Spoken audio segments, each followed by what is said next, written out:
Good morning, Raptor freaks. Alexot's here, and it's Thursday, and the Raptors are in Atlanta for 2 games in a row. They're going to be playing the Hawks tonight and on Saturday in Atlanta. So they don't have to travel. They have a day off tomorrow in Atlanta to practice, and then they'll play again on Saturday night. So, yeah, first game of 2 in a row against the same team in the same city, Atlanta Hawks.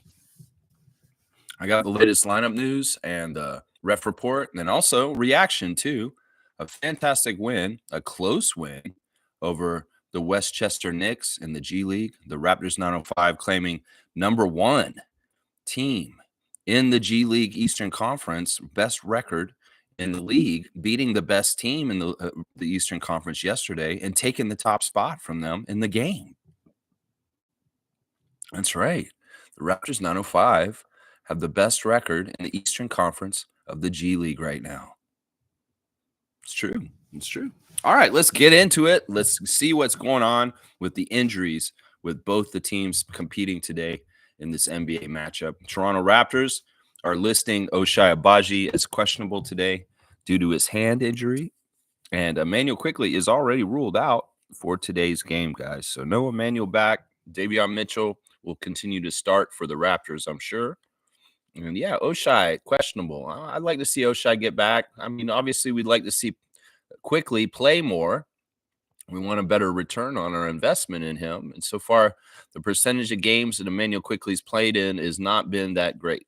Let's just put it that way. Since we've traded for him from New York, I'd like to see Emmanuel play more. So I'm going to guess our starting lineup tonight will be Davion Mitchell, Grady Dick, RJ Barrett, Scotty Barnes, and Jakob Poeltl.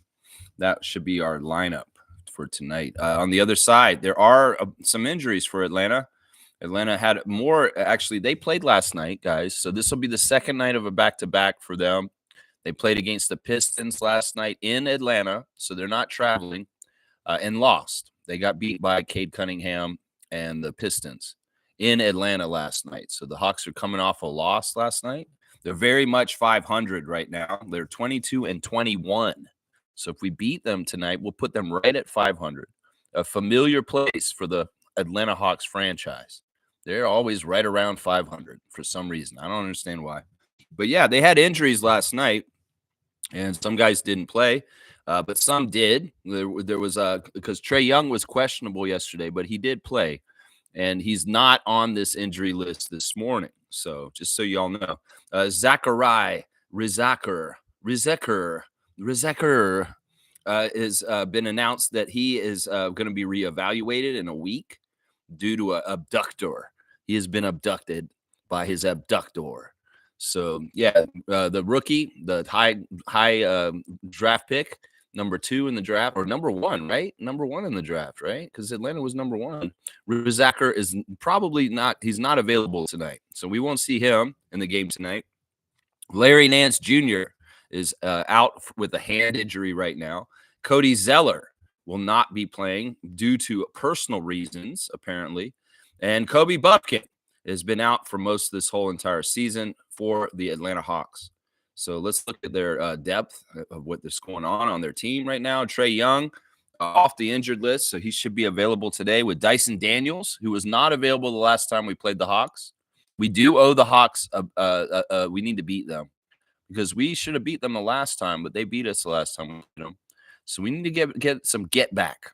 In some ways, the Hawks are a good team to close out and test against because they're a very tough team to close out and test against as far as like being a young squad against them. And Trae Young's the threat. So the Raptors need to, if it's a close game with the Hawks in the fourth quarter, they need to show the mettle to get out there and outscore them and play good defense and control the game into a win for the Raptors. Now, there's 2 games in a row in Atlanta. I'd like the Raptors to win at least one of them, if not both of them. We'll have to see. If they lose both games against the Hawks, I'll say that's a failure. So you guys need to beat the Hawks at least once in these 2 games, Raptors, just so y'all know. Also, Jalen Johnson was on the injury list yesterday, but he is cleared, and he played last night. So he's not on there anymore. Okongwu is the other starter right now. Clint Capella actually comes off the bench for them now, which is very interesting to me. The person that may start in the place of Zachariah is Bogdan Bogdanovic, who has been hurt in the games we played against them also. So there's a few Hawks we did not see play the first time we played the Hawks this year that will be available for today, like Bogdan Bogdanovic of Serbia and Dyson Daniels, the great defensive player. So those guys will be available for them today. Yeah, who else is on there? Vit Kresic, Garrison Matthews, DeAndre Hunter, Clint Capella, David Roddy, Dominic Barlow, Keaton Wallace, Muhammad Gay, and yeah, that's pretty much their roster. Now the Hawks, since we played them last and they beat us, they've had a little bit of rough part of the season since then. They have actually only won. They've been 4-6 since then in the last 10 games. So they're not exactly playing winning basketball. They've lost 2 in a row actually right now. So let's see if we can make it 3 in a row. They did get an overtime win over Boston last Saturday, though. So yeah, the Hawks today, they're in pretty full strength. Most of the injuries on their injury list are secondary players that are not that important right now on their injury list. So all the main guys are there, like Daniels and Bogdanovic, who we did not see the first time we played Atlanta. Let's go look at the refs now. Ref report, undefeated, always on top of things, letting you know what to think, figure out about the refs going in. Our crew chief tonight is going to be James Williams, number 60 in his 15th season out of Memphis, Tennessee. His favorite TV show is Snowfall. Well, across the country, I'm sure you're seeing it, James Williams. His favorite movie is The Shawshank Redemption. His favorite book is The Soul of Money. He likes soul food to eat. His favorite app is Ref Masters. He'd most like to visit Africa. His bucket list is to become the mayor of Chicago. And his hidden talent is he can rap. I'd like to hear James Williams throw some bars out there. Spit some rhymes. Come on now, James Williams. We want to hear that. James Williams served as a college basketball official from 2001 to 2010. He also officiated 2 seasons at WNBA and worked 2 NBA G League finals in the 2010 NBA G League All-Star game. Yeah. James Williams is not a referee that I totally trust. He is a little bit like the Ed Malloy, Scott Fosters of this league. I don't totally trust James Williams. The only time we had him ref this year, we lost. Our record with him is 48% winning record, 48.3, we'll say that. And the Hawks are 48.2. So it's a very, very razor-thin margin, 48.3 to 48.2. For the Raptors, it's a tenth of percentage point is the difference. So it's very much a split. As far as with the home advantage of Atlanta versus this very small margin, he's favoring the Hawks. Let's just put it that way. James Williams is favoring the Hawks, even if statistically it's a 0.10 percentage favoring the Raptors. Very, very, very, very, very much not really. Second ref is going to be Pat Frayer, guys.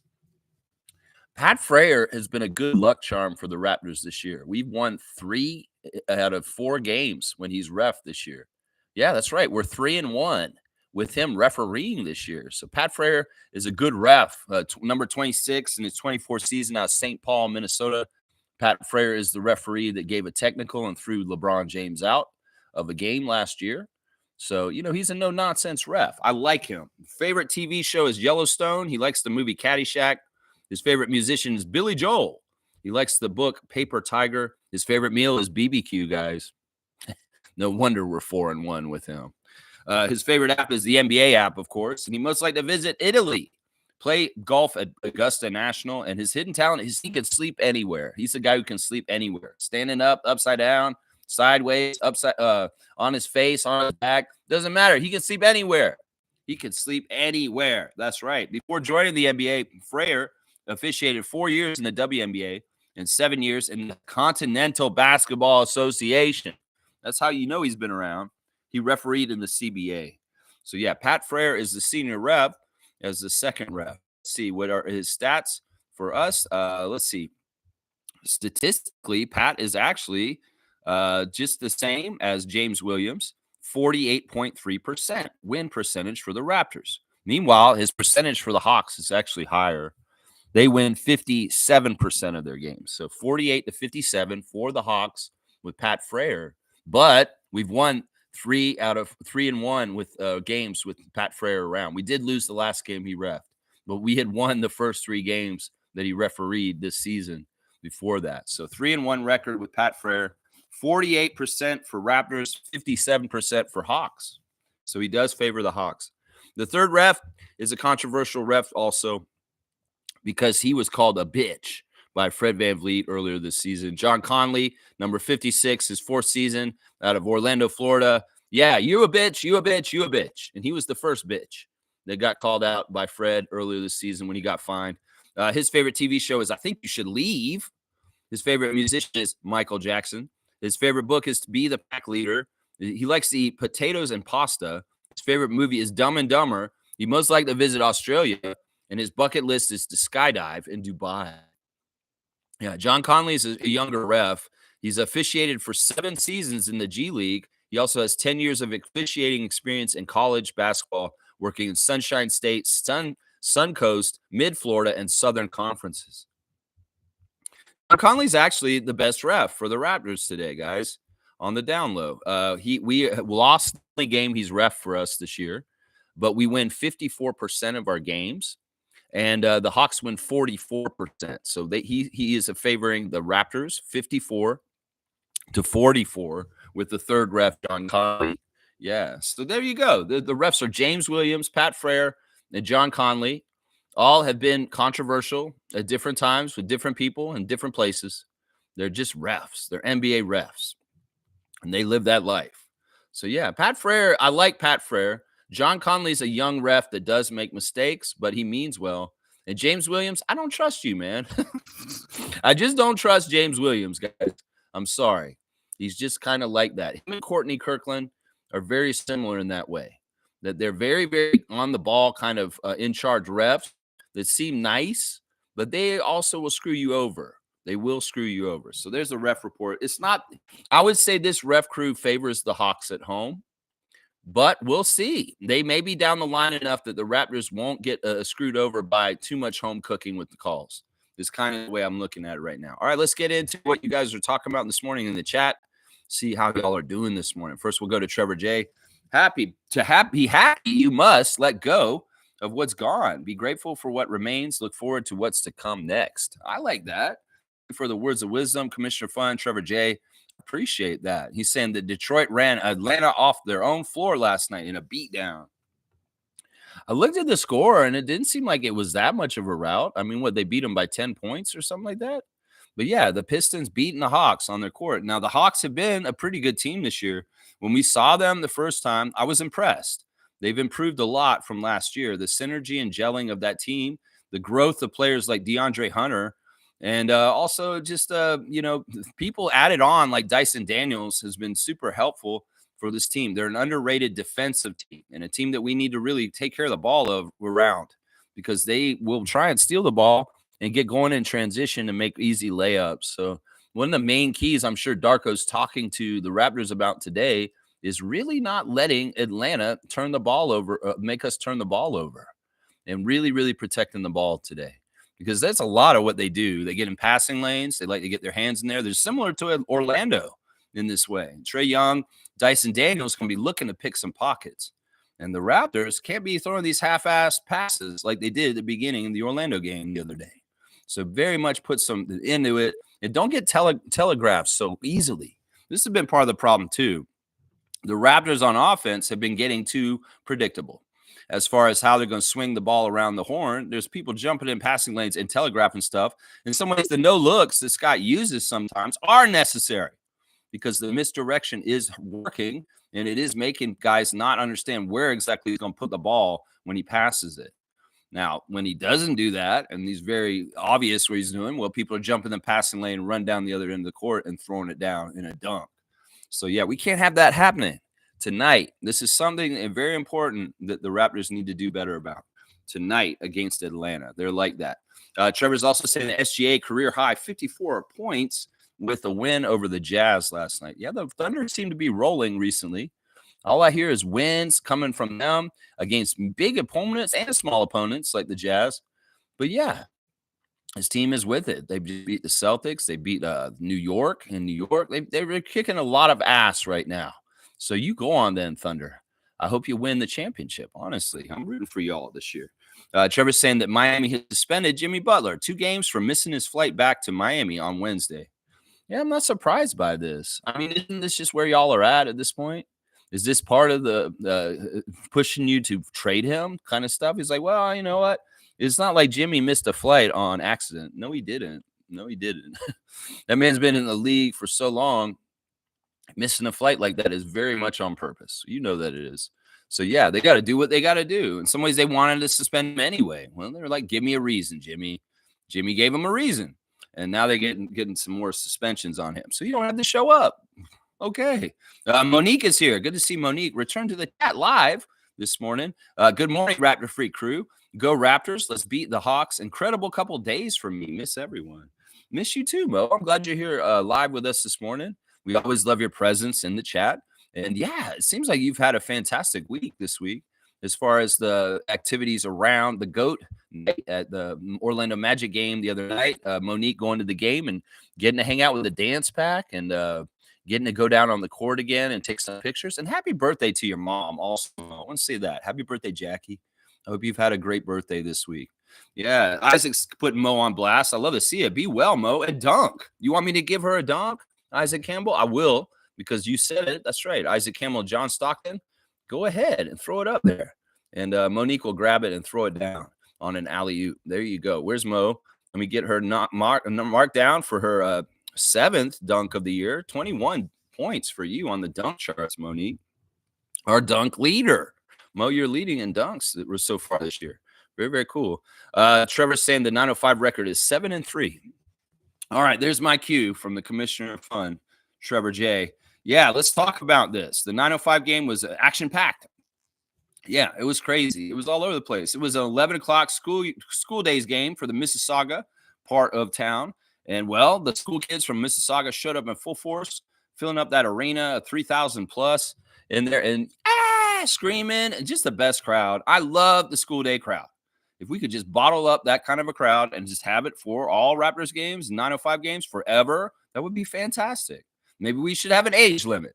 You can't be this old to come into the games anymore because we need you to be as loud as possible because those kids are loud and they're amazing and they give such good energy to games. Yeah, we took on Westchester Knicks for the second time yesterday in the regular season of the G League. We lost to them a lot in the last couple of years. And, well, it looked like it was going to be a tough game again. With Moses Brown showing up for Westchester Knicks yesterday and playing against us. When we went to the game in December, the Raptor Freak Hangout, we lost to the Knicks then, but they didn't have Moses Brown at that time. Well, they had him yesterday, and he was an impact. He was a double-double, and he was looking really crazy out there. In fact, there was a little bit of the game where it was Moses Brown versus Ulrich Shamshay, and that was entertaining. I'm not going to lie. Those two centers battling against each other was pretty fun. So, yeah, let's go over the 905's great victory over Westchester Knicks yesterday morning in a school days game. And in this game, the 905 overtook the Westchester Knicks as the number 1 team in the Eastern Conference of the G League. It was fantastic. My number 1 star of the game for this game was Toronto's own A.J. Lawson. A.J. Lawson came out there off the bench in 26 minutes and was 9 of 12 from the field, 4 of 6 from 3, 1 of 3 from free throw. Yeah, A.J. was just playing really good. 4 rebounds, 2 steals, 1 block, 23 points in 26 minutes. Yeah, that's great points per minute. And honestly, AJ, you reined it in a little bit more. You're a little bit more under control. At least you were yesterday. Now, the game at times was G League chaos, just going all crazy all over the place. And it's tough because, you know, the G League is unprofessional to a degree, even though it's professional. And guys are just going to make mistakes. But in the last part of the game, the 905 were really in danger of losing the game at the last second, because Westchester came back and kept it close. And there was a lot of dumb mistakes right at the end of the game. Like there was a really dubious 8-second call on the 905 that did not seem like it was fair. Marcy Williams counting 8 real fast and calling a turnover on the Raptors 905 in the last minute of the game to give possession to Westchester and we were only up by like 3 at that point. And then Westchester getting a lot of 3-point attempts and missing them. Very, very scary. And then even Andrew Jones and some other people getting technicals and giving free shots to them in the last minute of the game took forever. Let's just put it that way. There was a lot of stoppages, a lot of foul calls, technicals, violations, and it wasn't a clean finish. The 905 could have easily bungled this game and messed up if Westchester had just hit another 3. Honestly, they'd hit one more of their 3s. That game would have possibly been a loss for us. But 117 to 114 is the final score. The Raptors 905 survive a crazy, chaotic ending to the game that absolutely had every one of us in the chat kind of holding our breath and kind of going, oh, no, don't do this. No, not a nightmare. No, they came through and they won it. And they earned that number 1 spot at the top of the conference. 7-3 record, as Trevor J is saying. But AJ was awesome. AJ had another one of his patented Flight 00 dunks where he gets a breakaway and nobody's around and he's just going to throw it down. It's beautiful. I love seeing that. And then second star of the game, Jonathan Mobo. Mobo had one of his better 905 games yesterday. In 31 minutes, Jonathan shot 6 for 9. He was 1 of 2 at the free throw line. 6 rebounds, 4 assists, 2 steals, 14 points for Jonathan in 31 minutes. He was just solidly active, very good defensively, and just out there grabbing rebounds and being energetic. And that's what we want to see from Mobo. Mobo's an all-around player. He's a full NBA player, and he's going to do great stuff for the team he's on in glue guy kind of ways, just like his friend Scott. That's right. My third star of the game is Kennedy Chandler. Off the bench, Kennedy is much better, and without him in the starting lineup. Now, he did call his number a lot yesterday, but in some ways, he was doing it in an effective way and scoring and helping us keep buckets going in. So he was efficient, but he was also very selfish at the same time at points in the game, which annoys me. But Chandler, in 21 minutes, 7 of 13 from the field, 3 of 5 from 3. In fact, he had some very confident threes that were very helpful to the 905 yesterday. 2 for 2 at the free throw line, 1 rebound, 5 assists with 1 turnover. So a 5-to-1 turnover ratio, I'll take that. And 1 steal, 20 points in 21 minutes. Kennedy Chandler. Yeah, not a bad game for Kennedy Chandler. In some ways, he was efficient enough for me to look the other way from him being selfish. He was efficient enough. My fourth star of the game for the 905 victory yesterday is Jacoby Walter. Jacoby had a pretty good game. He was high usage. He was not very efficient. That's the thing now. In some ways, this is why we want Shed and Jacoby to go down there, is because they can have high volume shooting nights and not be totally the best shooting percentage for them. And we can get away with it more down there. And plus, Jacoby also was making rookie mistakes yesterday. And that's a much better environment for him to make those rookie mistakes in games than in a big time 82 game regular NBA game. That's not. No, we don't want him doing it on the big level. Some of the stuff that he did yesterday, it was perfect that he did it while he was in G League and not on the main roster. So, yeah, Jacoby is still in development, but he had a pretty good game. 6 of 14 from the field, 3 of 7 from 3, 2 of 3 at the free throw line, 4 rebounds, 5 assists, 4 turnovers, 18 points in 33 minutes. Yeah, he was high volume, but not totally efficient. But the thing is, I've seen Jacoby in the small bursts of stuff that he does on the main roster and at times in 905 as being very, very much efficient and not being like he's more likely to be low volume, high efficient with the Raptors because he's not getting as many chances. But if he goes to 905, he can be high usage and not as efficient and learn more about how to be more high volume, high efficient. That's something there. The other thing I really like about Jacoby that I noticed in the game yesterday is that he has a certain poise and fundamental to him and the way he plays, which can bring the 905 out of the G League chaos at any second. There was one play in particular where things were absolutely looking ugly with horrible passing and turnovers and people falling on the floor, just G League chaos. And Jacoby got the ball taken to him, and his fundamentals righted the game. And he made a very nice measured shot. And it was all like under control then. It looked like professional again. So it's like Jacoby has a way of taking the G League chaos and wringing it out and getting things back on a fundamental professional execution level. And there's a lot of stuff he's doing that's very measured and very, very smart and very polished and ahead of his years. Let's just be honest here. There's some scoring things. He's an all-around scorer. Let's put it that way too. He can score at all kinds of different ways on the court. Whatever way you think of, I'll tell you he can do it.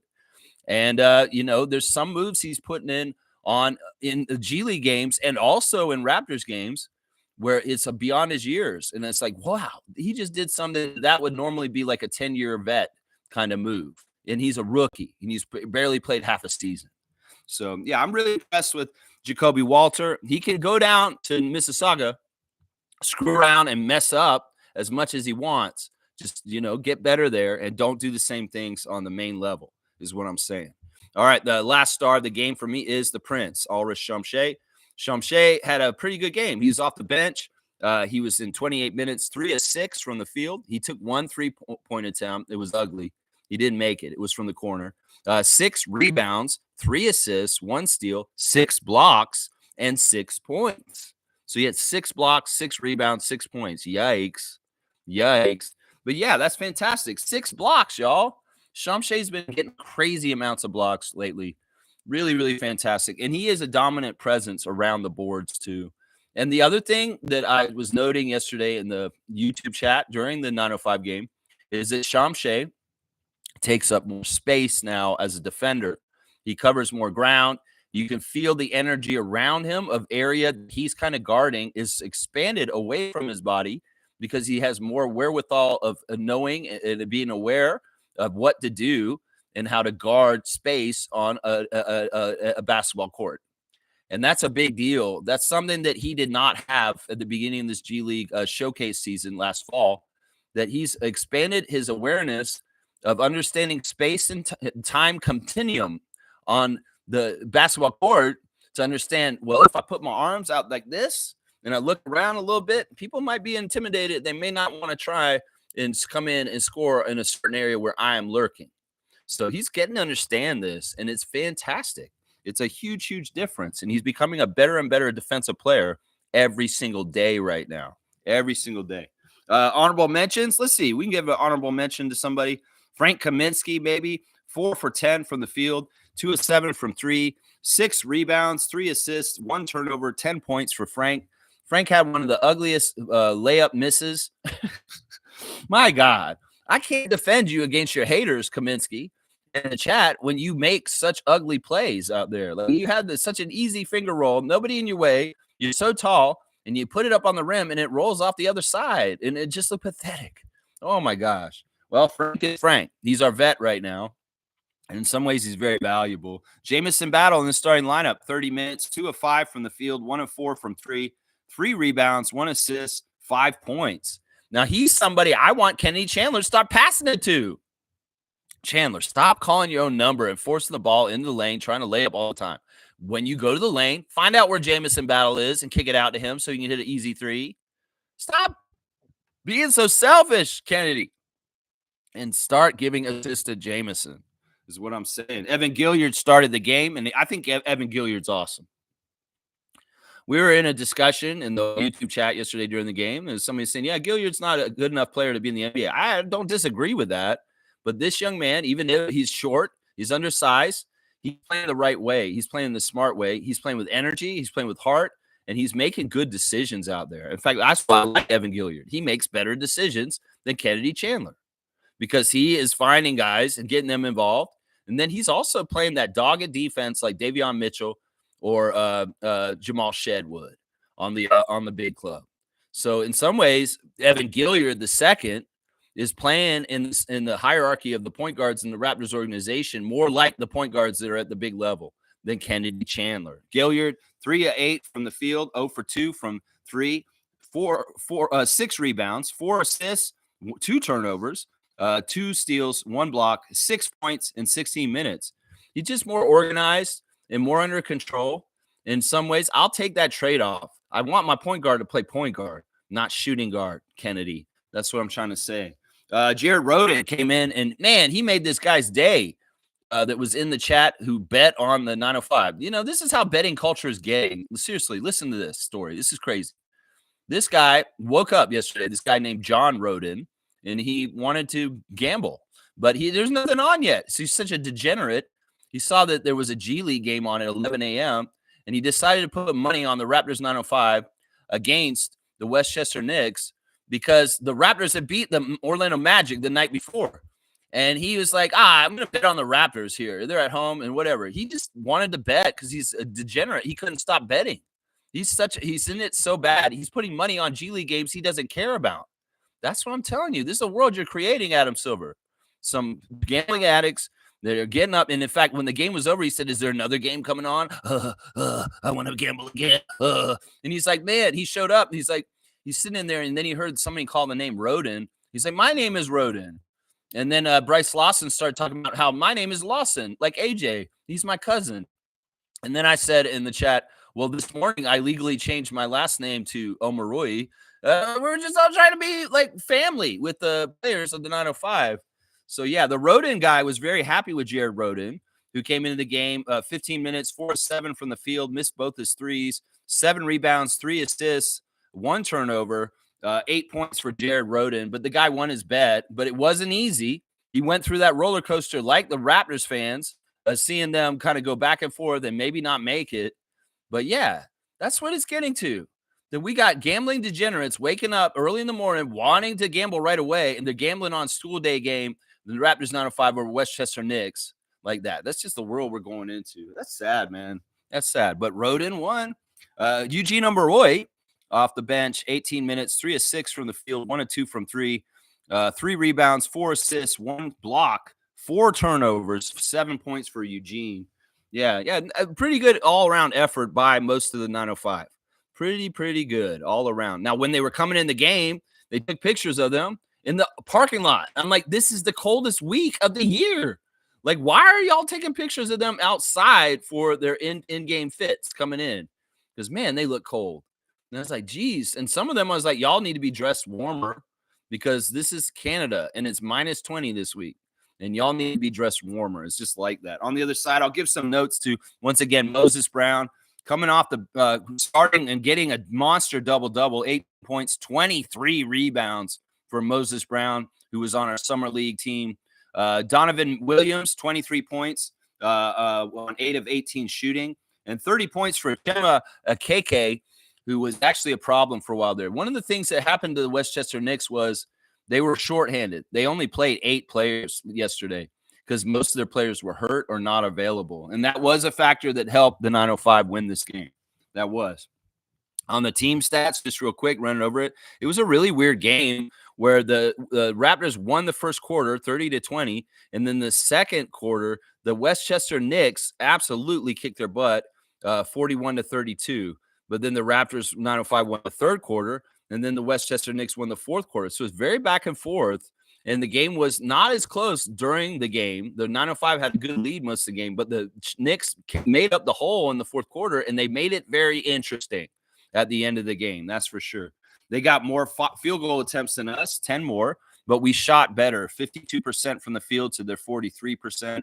They made 7 more threes than us, but we shot a little bit better from 3. Free throws, 6 of 10. Horrible free throw shooting for the 905 once again, but very bad for them too, 50% for them. They out-rebounded us by 5 rebounds with 14 offensive rebounds. That was a real problem. They were getting a lot of second-chance shots on three-pointers because they were rebounding long, and our Raptors 905 were not tracking them down and closing out the defensive possession by securing the defensive rebound. So the offensive rebounds were a problem for Drew Jones's team yesterday. Assists, really good. 32 assists for the Raptors 905. 8 steals and 9 blocks. That's fantastic. The turnovers were even, 17-17.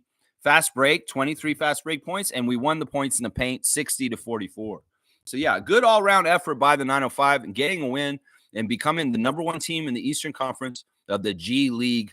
Yeah, that's fantastic. Keep going. I want to see y'all make some playoff noise this year. I think that the Raptors 905, as long as they stay healthy and there isn't too much weirdness on the main roster where we're calling all these guys up and taking all the talent away from Andrew Jones's team, we have a good shot to make some postseason noise in the G League playoffs this year. So let's go, 905. Number one, baby. Number one. That's right. The Raptors may not be at the top of the standings in the NBA, but the Raptors 905 are. Let's just put it that way. Boom goes a dynamite. Good morning to you, Boss Tay. Good to see you in the 905 chat yesterday, watching the game with you. Good morning to you, sir. Kaz is saying good morning. Let's give good effort tonight and get this W. Let's go. That's right. I feel good. Our team is playing way, way better. We've got some good chemistry and gelling and good health, and our guys are feeling pretty good. They've got some good feathers in their cap from the last few games. We're actually won 3 out of our last 4 games, guys. So that's pretty good. There's been 2 parts of the season where we won 3 out of our last 4, and we felt pretty good around those times. So let's build to it. Let's win another one. And if we win tonight, well, that's 4 out of our last 5. And, I'm saying we could beat Atlanta 2 games in a row. Well, that'd be real nice. That'd be real, real nice. I'd like to see that. That's right. Cool Cat is here. Good morning, Raptor Freak crew. Do we have a surprise attack for the Hawks? Laugh out loud. I don't know. Let me think about this a little bit. I think that the key of what we're doing right now is Scotty. If we can get Scotty to continue to really take the challenge of being the number one guy out there, the franchise player, and not necessarily the scorer, but the glue guy who's doing everything on defense, on rebounding, on facilitating and getting other guys involved, and mixing in his own scoring and 3-pointers and backing down and making little turnarounds. That's the key right there. We need Scotty to be the dynamic all-around player that he can be to the best of his ability to help his team win in various ways. And that is what will carry us. That's our secret weapon right there. That's our surprise attack. Yeah, I think that's where we get the gold, is where Scotty is just a special player that is all around, and he does so many different things all at once as one player for our 5 out there at the same time. So that's what I want to see. Good morning to you, Coach. Always good to see Cool Cat. Excuse me, sec. Seaboard saying Raptors by 8 tonight. I like that prediction. Raptors by 8. All right, we're going to see if that's right. G said Davion on Trey will help. Yeah, this is actually, in some ways, once again, Manuel Quickley being out is a bad thing, but there are hidden blessings, and this could very well be one right there that G's saying. That Davion Mitchell get the assignment of Trae Young right away, and he relishes that. He loved playing against Steph Curry the other day. He loves playing against people like Drew Holiday. Well, you can get Trae Young tonight, Davion Mitchell. So let's see your excellence and how you do your defense on one of the most dangerous players in the NBA, Trae Young. Yeah, let's see. Let's see if he can melt Ice Trae to be nothing. Melt him down. Heat it up and melt him down. That's what I'm saying. Seymour saying unload the clip on the Hawks. Okay, then. Yeah, we got to go down there and get some buckets. And remember the game earlier this year where we lost? We owe them. Let's remember a game a couple of years ago where we lost to A.J. Griffin in the last second in Atlanta. We owe that. So let's just go, Scott. Let's go to Atlanta and kick their butt today in Atlanta. That's what I want to see. That's right. Mike is here. Good to see Logical Raptors Project Truth. Y'all, Mike has put out some new clips on his YouTube channel. So check out his YouTube stuff that he put out. He's explaining stuff about the Siakam trade, and he's also talking in general about Raptors management stuff. So check out Logical Raptors Fanatic. He has come back from his hiatus of not putting out content. He has put out a few things in the last day or so. I haven't watched them yet, but check out and subscribe and follow Logical Raptors Fanatic, because it's a very, very informative Raptors channel that will give you more information about some of the stuff that I'm not very good at, and Mike's very good at it himself. So yeah, definitely check out Mike's channel. Let's see what he's saying here. Mike is saying the Hawks are up and down a bit. Yeah. Well, that's always how they've been, right? They're always been kind of this weird middle of the road team, 500 team. They have some sort of weird magnetic attraction to being 500. So their record always kind of, if it's too high, well, it's going to come back down to 500. If it's too low, well, it's going to come back up to 500. That just seems like who they are. Well, let's put it at 500 tonight, 22-22, after the Raptors beat them and get their 12th win of the season. I want to see that. I do.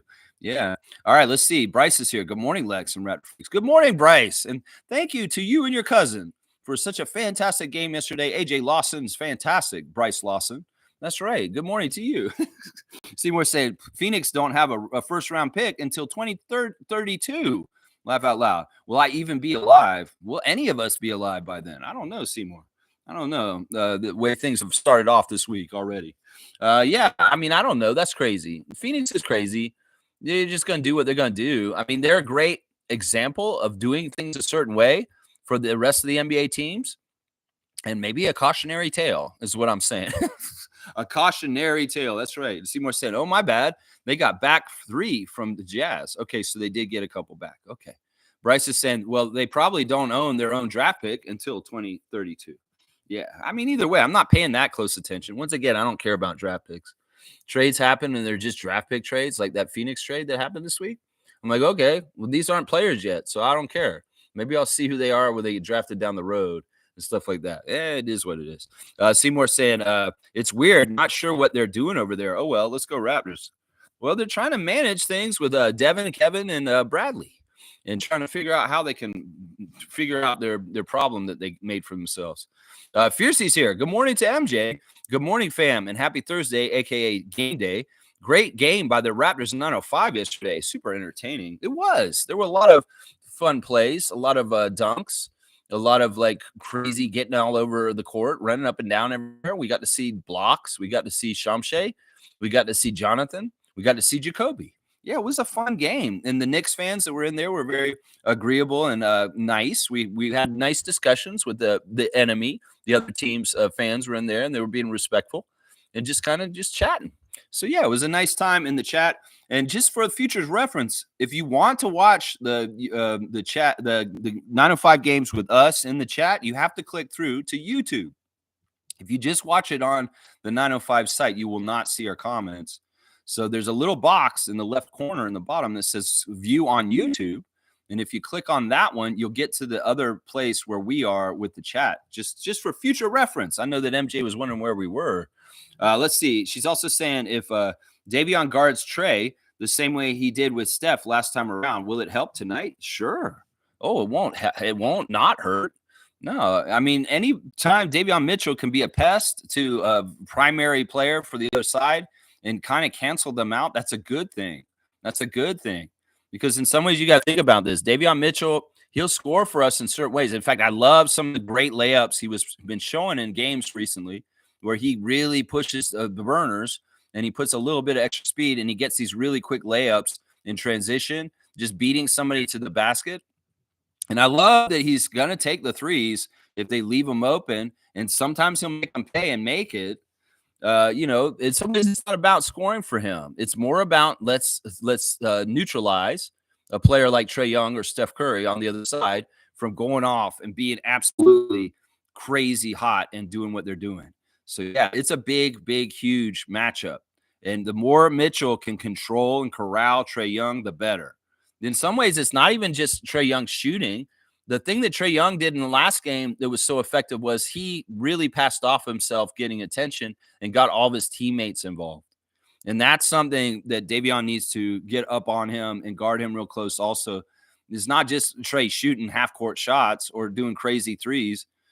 It's also don't let him get the ball safely to other people and get them involved, because he really is a catalyst for this team all around, whether it's himself or, driving and kicking and stuff like that. So we need Davion to really lock up on him, and Shed when he comes in the same. Yeah. Randolph Phillips is here. Good game day blessings, beloved Raptor Freaks, most informative gang. It is in your weakness that you really know how strong you are. That which is meant to weaken you will stir your strength. Interesting. Yeah. Everybody's got foibles and weaknesses and stuff that they could always improve on. In AA, we have a thing called where you kind of like do inventory of yourself and your personal defects and things that are not necessarily good, positive characteristics about yourself, and you try to work on them. So, yeah, I appreciate this, Randolph. Thank you for the blessings and also the words of wisdom. Blessings to the Phillips family, all the Raptor Freak families. That's right. Nins is here. Good morning, Lex and Raptor Freaks. Watching the 905 win right after the stream yesterday was dope. Wasn't that fun, Nins? It was fun. Yeah, it was a cool game. I really do love school day games. Those crowds are just amazing. I'll make a wish right now, guys. that all the children that go to the school day games for the 905 never grow up in the way that they shut up at basketball games. Don't ever lose this passion. Don't ever grow up and mature and say, oh, I'm older now. I can't get loud at a Raptors game. No, never lose that, kids that were at Mississauga yesterday. Y'all continue to be like this up to, as old as you get, because I've stayed like this at my age, in middle age. And I want more people to be like this. Some people, it's like finding out, things about Santa Claus, and you get kind of things ruined. Let's not ever let this happen. Children, please continue to be voracious and crazy fans that are loud at games, even when you get older. Don't ever quiet down. I love to see the next generation of Raptors fans be very, very, very loud and very, very, very active at games, no matter what, just like the crowd at the school day game. Because, man, they're so awesome. They really do help a lot. They really, really do help a lot. And it was fun watching the game, wasn't it? It was so fun. The end of the third and fourth quarters were especially fun to watch. Yes, chaos. Absolute chaos. I mean, it would drive you crazy. In some ways, Andrew Jones get like really, really want to pull some hair out because of the execution was very bad in some ways for the Raptors 905 to close the game out safely to win, but they dodged bullets and they absolutely got out by the skin of their teeth. Seriously. There's so many opportunities Westchester got in the last minute to actually come back and win the game. And man, Andrew Jones was not happy with probably some of the very casual mess ups by 905. Some of that's just tightening things up, being smarter on defense at the end of the game, and not allowing stupid stuff to happen. I still think that count for the half court 8-second violation was a little fast. And the referees may have counted that way too quickly because it was a mystery to me. It was like, it didn't seem like it was long enough. And all of a sudden they're like whistling the ball and giving the ball to Westchester. Jonathan's at the half court, like saying, what? And then they had to give the ball to them. It was so weird. But yeah, the chaos of the end of the game was nerve-wracking for the 905 fans, but it all came out all right in the end. Holy crap, that was crazy. Smooth saying there was a report by Chris Haynes that Bucks and Bradley Beal are not connected in any way to a possible trade. I'm not surprised by this. Whatever. I mean, there's so much speculation. Smith saying very wise move by the Bucks if this is true. Yeah, I think so. I think so too. Yeah, I don't know. That's crazy. I'm not gonna believe anything until it happens. At this point, nothing. I'm not believing nothing. G saying yesterday's 905 game was wild. It was fun, and they were learning how to close it out. Yeah, it was a little too wild. And in some ways, at a certain point, with a minute to go and a certain lead, you think, yeah, they got it. They're going to just cruise to it. But no, screw up in different ways and get real close and very dangerous. And, of course, the Westchester fans are in the chat saying, we're going to win this. We're going to come back and win this. Watch. And the Raptors 905 fans are saying, no, you ain't going to win this. And then the fans are saying, yeah, we're going to win this on my life. And I'm like, oh, dude, you guys, I don't know, man. And, of course, the Knicks fans complaining about the refs being biased towards us. I'm like, well, it's home court, man. You got a bunch of screaming school kids yelling at you. Two of the refs were female. And, they're going to be like maybe wanting to cater to the children in some ways. Come on now. Home court advantage is a thing, even in the G League. And it should be because y'all are getting calls on the other side in different places. It all evens out in the end somehow, some way. That's what I'm saying. Yeah. Superfan Mo saying, way to speak out on mental health, Davion. Yeah, yesterday was Bell Let's Talk Day. So, of course, the Raptors 905 wore these crazy blue Bell blue jerseys with the little talk boxes on it. And, so we were talking about, oh, no, it's Husky blue. No, that's corporate Bell blue that you will see on your phone bill that they're wearing those jerseys. And in some ways, it's annoying to me, but it's a good cause. Bell Let's Talk Day. Very, very good cause that they do every year. And yeah, Davion in particular did some interviews about mental health and what you can do to think. All the Raptors did. There was a little snippet with different people talking about meditation and journaling. And a lot of media yesterday for Bell Let's Talk around the Raptors and the Raptors 905 talking about mental health yesterday, Davion in particular. In fact, you know what? Let's go do the Instagram stories real quick. First of all, we got Oshai Abaji he's giving condolences to a fan of the Kansas Jayhawks that passed away. A young fan, a very, very young fan, JP Bembinger.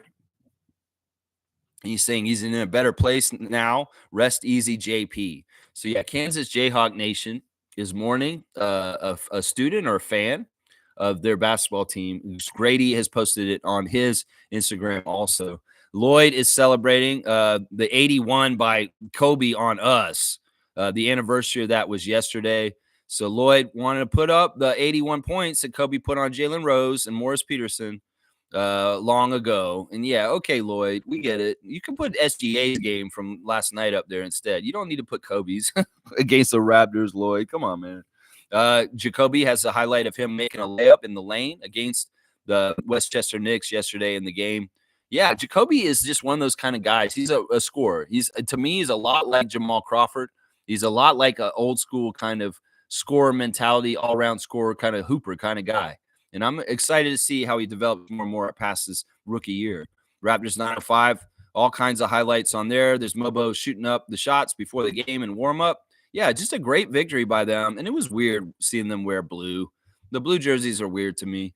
There's Mo getting her video on. They had some sort of video machine at the game where Director X was at the GOAT game, and they put the machine out, and people could get in front of it and be like they're in a music video. So there's Monique taking part in that. Scotty Barnes declared yesterday, man, this definitely the coldest it's been since I got here. This shit is freezing. This is Scotty talking about Toronto yesterday on the way to the airport to get to Atlanta. And he's exactly right. This probably was the coldest day in the years that he has been in Toronto, since 4 years now. And yeah, yesterday was crazy cold. He's not lying. It was really cold. But it was really cold all over. I mean, it was snowing in Tallahassee, snowing near the Gulf of Mexico. There's snow in Atlanta. So, Scotty, you're going to Atlanta. You went there yesterday, and it's pretty cold there too, isn't it? Yeah, I mean, it's just how it is. But yeah, Scott, I get it, man. In some ways, you've been very cold resistant. I see you out with your dogs and the days when there's snow days and they're playing in the snow. It's fun. But yeah, it has been ridiculously cold this week. No lie, Scotty Barnes. No lie. And I like you posting more on Instagram more lately. You've been posting all kinds of stuff. All right, you posted something weird. Some fan sent him a fan drawing, and it's trolling, Scott. It's absolutely trolling. Somebody sent you some sort of weird it's when it was in October they sent it, a drawing of Scotty's face, and it's absolutely a troll drawing. So yeah, this is not a nice drawing, Scott. And I don't know why you put it on blast. They're definitely trolling, man. They think you look like that. That's mean, man. You guys can see it if you go look at it. There's Scotty at Sick Kids Hospital. Of course, this week it was announced by Darko and Gaga that they're going to do the assist donation for charity again this year. And in honor of the 30th anniversary of the Raptors' 30th anniversary season, they're going to give $30 to the Sick Kids Hospital and the hospital in Memphis and the hospital back in Serbia for $30 for each assist, American dollars. So that's going to be a pretty penny by the end of the season. Watch, he did it last year. Well, he's doing it again this year, and we get a lot of assists. Let's just put it that way. Shamshay is asking what we're listening to in our headphones. So I think that our Shamshay wants to know what y'all are listening to. So go ahead and write him a message on his Instagram, what you guys are listening to. Maybe he'll start listening to it too. So Shamshay wants to know what y'all listen to. Toronto Tempo president, Teresa Resch, all kinds of stuff with the Tempo. All kinds of this lady who just painted a box that makes it look like a Tempo box, and she's, oh man, it's arts and crafts, looks really cool. Watching the game, the 905 game yesterday, I noticed a young man wearing a hoodie, Tempo hoodie, in the front row of the 905 game. So this stuff is out there and getting seen on TV now. Matt Devlin has got some highlights he's putting on blast. First, he's got Kelly Olynyk block party. Kelly had some crazy blocks where he showed some real athleticism. In fact, Scotty kind of made fun of him after the game in the post-game conference. That Scotty said Kelly was so athletic. Yeah, Kelly had a really good highlight reel there. And then Grady Dix throwing it down from the baseline. Dunk, man, that was so awesome that Matt Devlin had to post it twice. He had to post it twice. And there's Kayla Gray Let's see. Slim Duck is posted a picture of him warming up before the game. And there he is with a friend of his. I'm not sure. That's when he was young. It's his birthday. It's his brother. It's Kaba's birthday. Jamal Shed has got Grady Dick's dunk on blast on his Instagram, the win over Orlando the other day.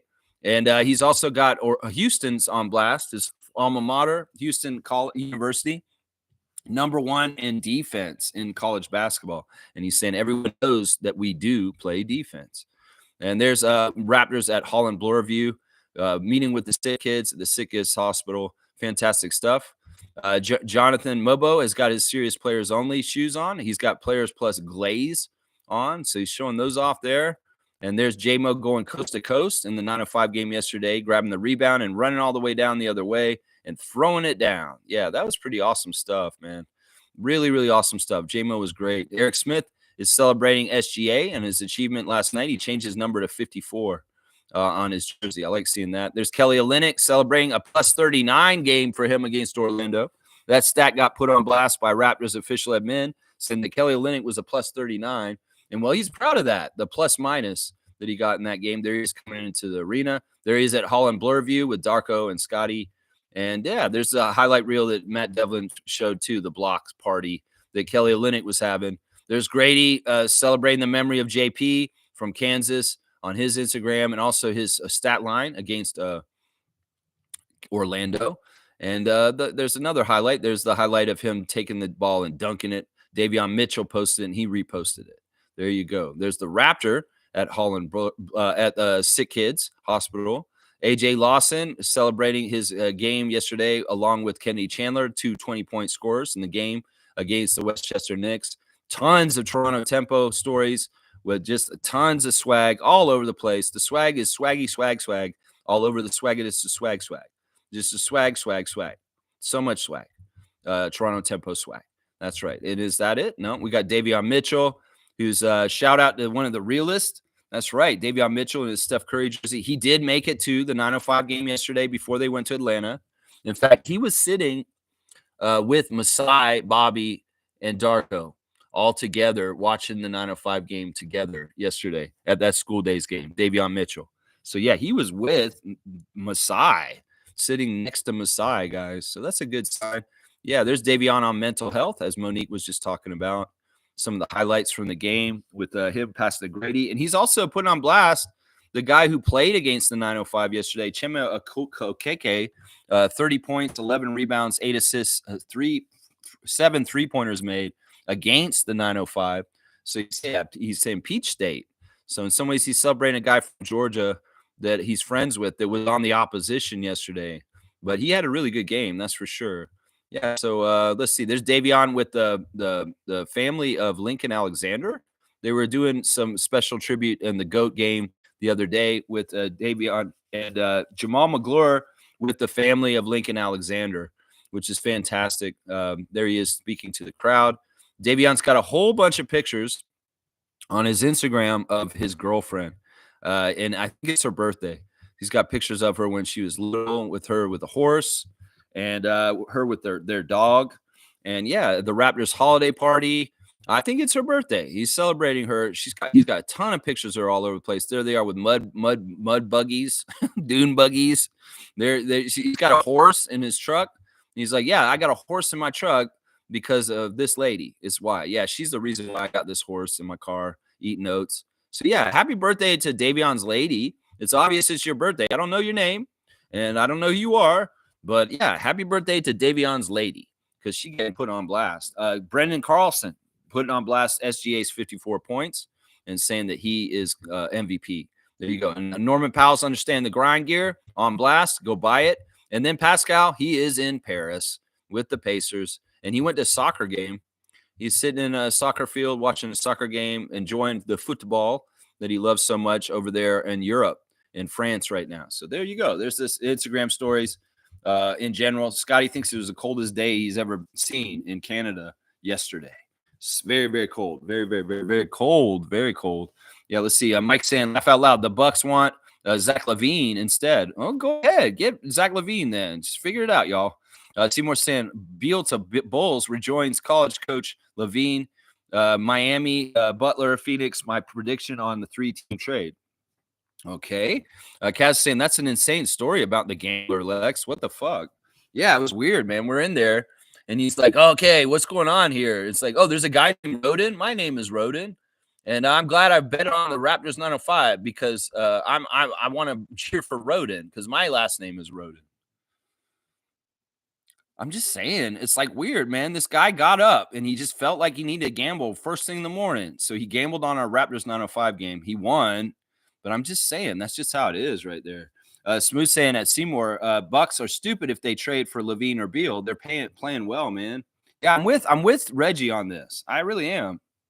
I think that the Bucks have had a poor decision making of going overboard with what they're doing, whether it's like firing Budenholzer in the first place, whether it's trading to get Damian Lillard. There's been a lot of moves that have not been necessary for them, and if they just kept on track and not overreacted and done stuff too much, they would have been fine. And I feel like this is another one of those cases, and Reggie believes that too, that they're doing okay. They're going to make an extra move, and they'll screw things up. That's the pattern with them recently with their franchise. Is they overreact, they do more than they need to, and I think this would be that case. And Smooth is agreeing with me. Yeah. Mike is saying the Raps have 39 million in expiring contracts in the MLE trade exception and 10 million under the first apron. So we can take on 49 million and give out 38 million. We should get an asset from that. There you go. Mike talking the details, the money details, the office details that some ways I don't like talking about. And that sounds good to me. Having some flexibility with cap space this summer. Let's see what happens. Some people would say, why do the Raptors want flexibility with cap space? We can't sign free agents. So why would we care?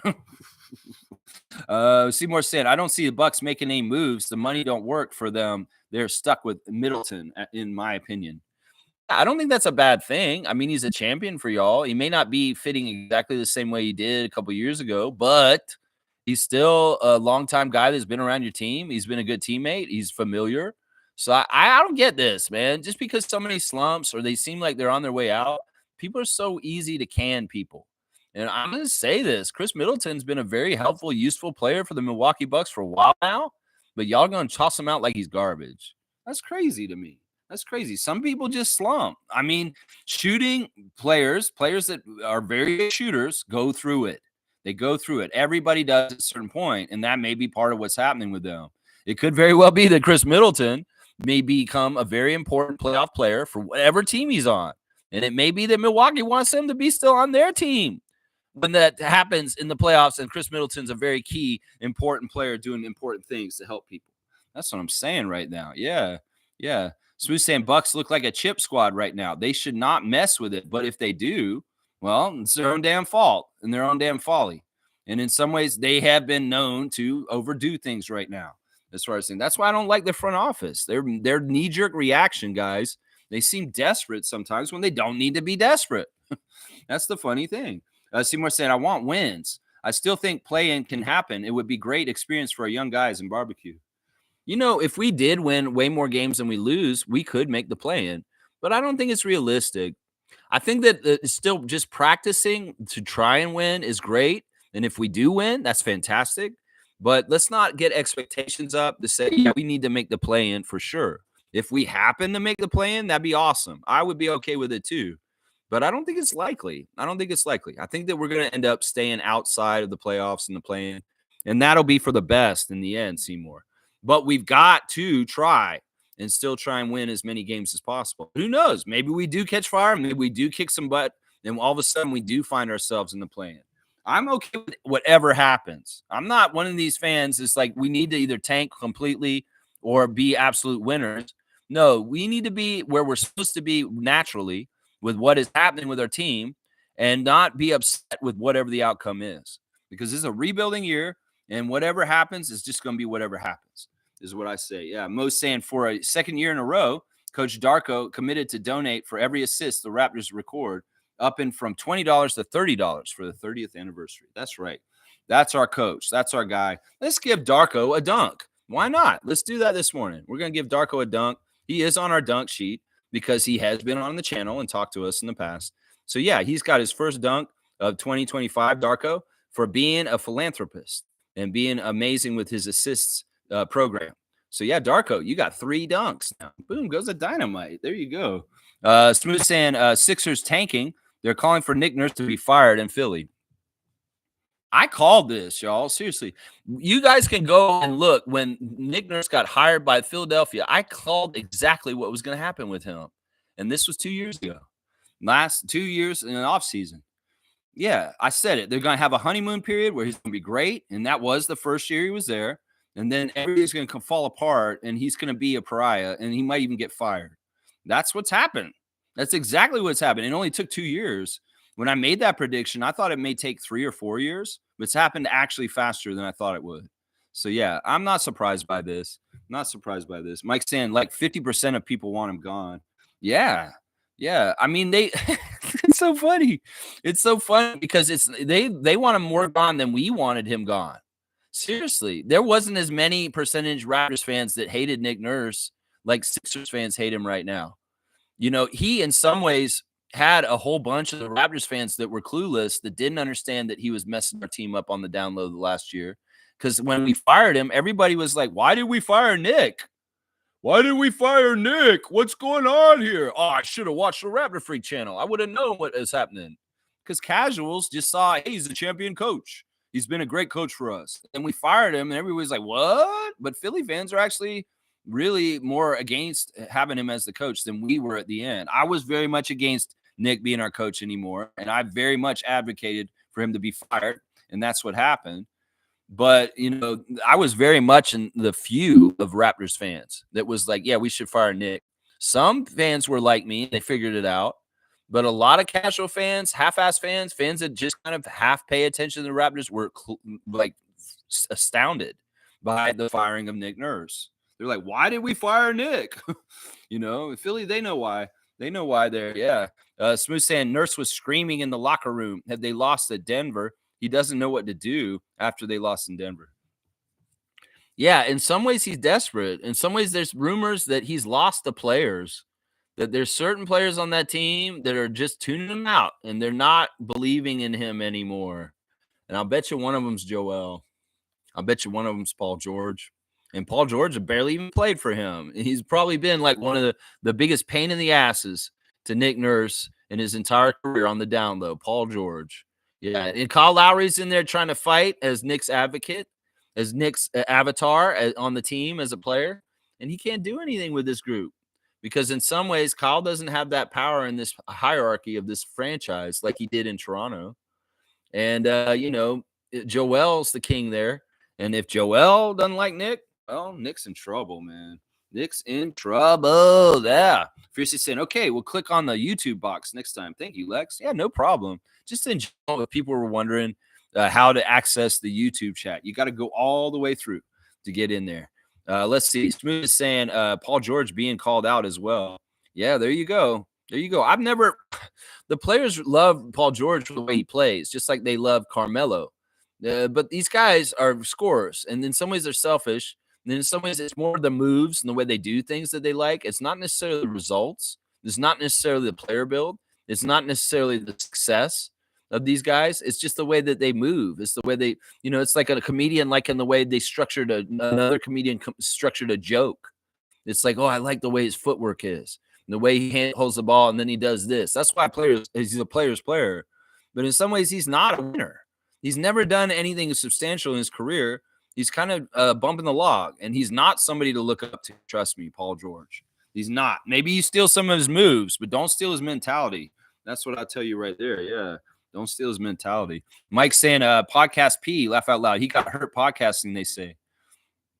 They're joking that he got hurt while he was doing a podcast, and that's why he's on injury list, or he got hurt because he said too much on his podcast, and he's hurt himself and his brand and who he is.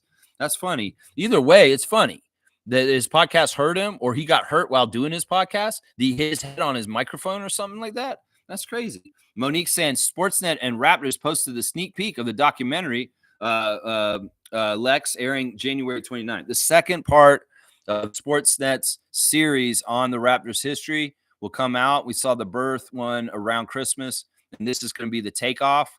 And this is the one that centers around the Vince Carter era with Tracy McGrady and Charles Oakley and Muggsy and Dell. So, yeah, they took care of the first 5 years of the Raptors in the first episode, talking about the Raptors, and they're going to do the Vince era next. And that'll be out on the 29th in a week from now. So look out for that. And yeah, there's a sneak peek, I guess, that's up now. G saying front office should have known what Podcast P is. This is on them, in my opinion. This is a weird Wild West in the NBA. The podcasts that people are doing. Draymond was in some ways one of these guys is like he was podcasting in halftime of games and then immediately after games and stuff. It's like, where's the line on this? And will there be new rules about players having their own shows and stuff? Like, because they could really get them in trouble in certain ways. Like, it's a minefield of folly doing a podcast every day, like I'm doing right now. I could say things that could be problematic in different ways. Now, I'm nobody, it doesn't matter. But if I'm in an NBA and I have an image to, keep up, and my opinions came out on certain people around the league, it could really hurt things in some ways. If I have opinions about Adam Silver and the way he runs the league, if I have opinions about the referees, if I have opinions about the coaches, my coach, my players, other players, these are all places where people like Draymond Green and Paul George can get in trouble, espousing on things. You will see inside the green room with Harrison and Danny Green. And Danny Green, savvy and smart and very, very smart about how he speaks about NBA issues on his podcast. He's very diplomatic, very non-political, very not opining on certain things that he knows he may get in trouble. Now, Draymond, he may not have no filter. Then he may go off and say things that actually hurts him on his podcast while he's actively playing. That's the other thing, too. In some ways, maybe a podcast is best after you retire and you're not actually still active in the league. But yeah, I could see where Podcast P has hurt him in some ways. I'm sure. Yeah. Fiercely saying, with so many teams tanking or ethically tanking, how can they hope to catch the red flag or any other prospect they specifically want? This is so stupid, in my opinion. Well, yeah. I mean, I don't think that there's actually, I think that on the down low, most teams are not trying to tank at all. They aren't. They're just bad. Like our team. It's not about trying to lose on purpose. It's just that fans want to justify losing on purpose, or not justify losing on purpose, justify losing on saying we're doing it on purpose because we're trying to get a high pick because it's the pain of losing. And they just want to have something to hold on to. They don't want to actually believe their team is that bad, that they're losing that bad. Like our team. I believe our team is that bad.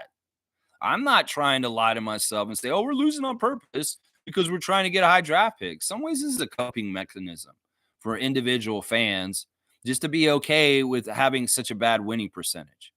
And to me, I'm like, let's be men, let's be women and say, we own our record. Our record is our record. We're a bad team this year.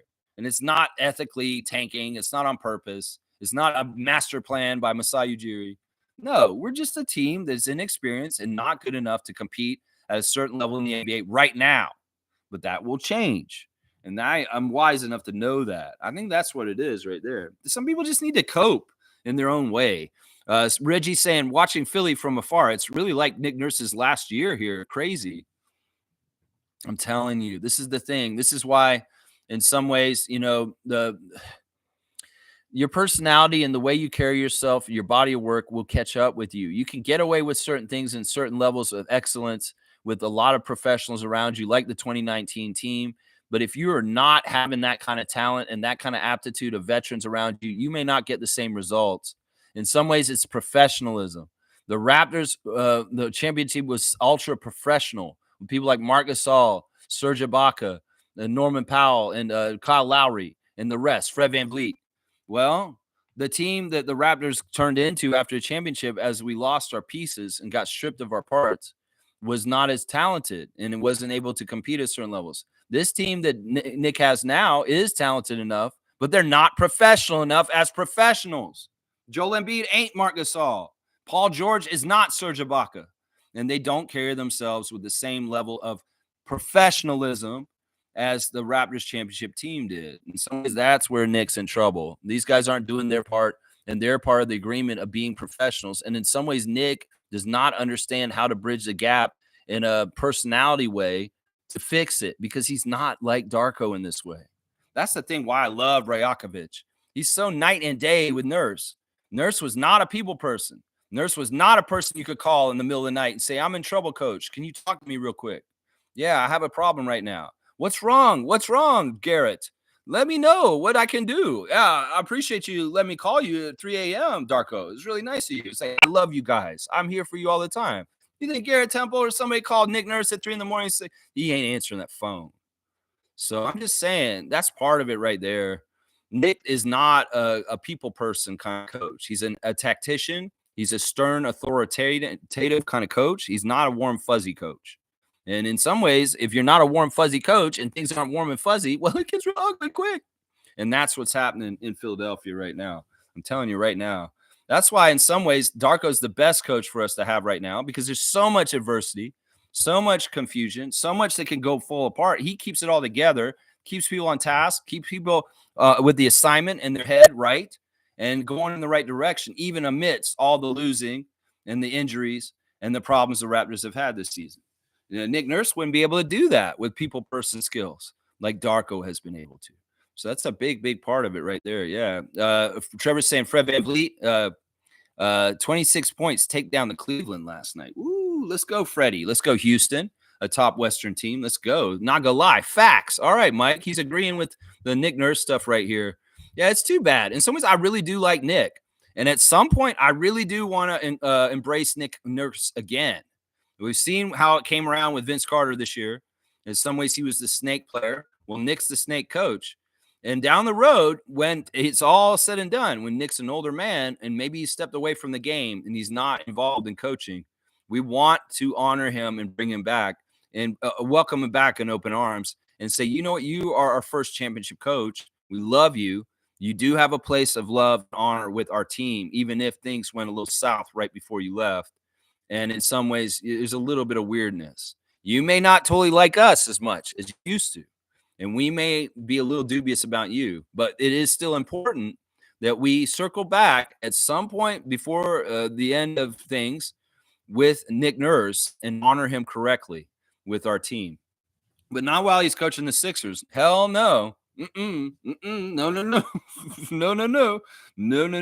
No. That's right. Let's see. Smooth saying, I remember telling those Philly fans a couple years back on Twitter not to waste Joel Embiid's prime years. They all attacked me and called me names.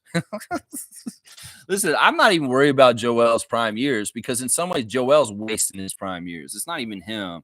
Sure, the Sixers may have shuffled things around him in different ways, and the best version of them was actually the one that got beat by Kawhi in that shot. That was the best Sixers team of Joel's career, was the one with J.J. Redick and Jimmy Butler and coached by Brett Brown. Yeah, that was the best Sixers team out of all the years that Joel's been around. And they haven't been better since. They really, really haven't. So it is what it is. They get what they get. That's what I say. Just like Jack Armstrong says. They get what they get.